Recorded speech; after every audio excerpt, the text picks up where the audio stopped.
Молодые ветра газет редколлегиясе Нурлат журфак проект әгзалары креатив һәр темага кыю алына торган егетләр һәм кызлар. Шәһәрнең 9-нчы мәктәбендә газета 3 ел чыгып килә.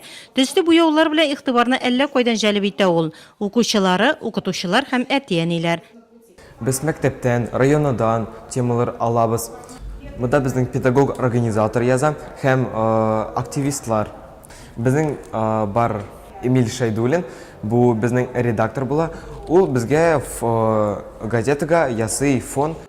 Газетаны ничек кызыклы итеп чыгарырга, геройларны табу, материал жанрлары белән эшләү. Нурлат информ журналисты редколлегия әгъзаларын газета чыгару белән җентекләп таныштыра. Укучыларның кызыксынулары көчле. Тема была такая: как сделать эту газету. Тема бу газетаны ничек кызыклы итеп чыгарырга, нәрсәгә игътибар итәргә кирәк, жанрлар белән эшләү, репортаж ничек языла, яңалыкларны бирү тәртибе турында иде. Бүген бу бик актуаль, социаль челтәрләрдә дә бу темага сөйләшүләр алып барыла.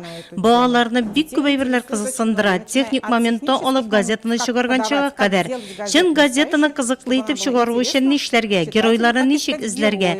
Без балалар белән үз мәктәпләрендә талантлы балаларны табып, алар турында язарга сөйләштек.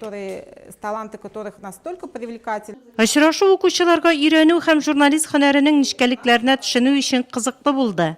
В своей школе я являюсь министром печати. Мин үз мәктәбемдә басма министры булып торам. Без бу очрашуда газета чыгару турында бик күп әйберләр белдек. Безнең мәктәптә элек газета чыга иде, хәзер без аны яңадан торгызырга булдык. Бу чарада элек газета ничек чыгарылган, анда нинди рубрикалар булганын белдек. Очрашу шуның белән генә шикләнмәй, алга таба Нурлат информ журналистлары һәр мәктәптә булырга планлаштыра. Алар журфак проекты кысаларында редколлегия әгъзаларына ярдәм итәчәк.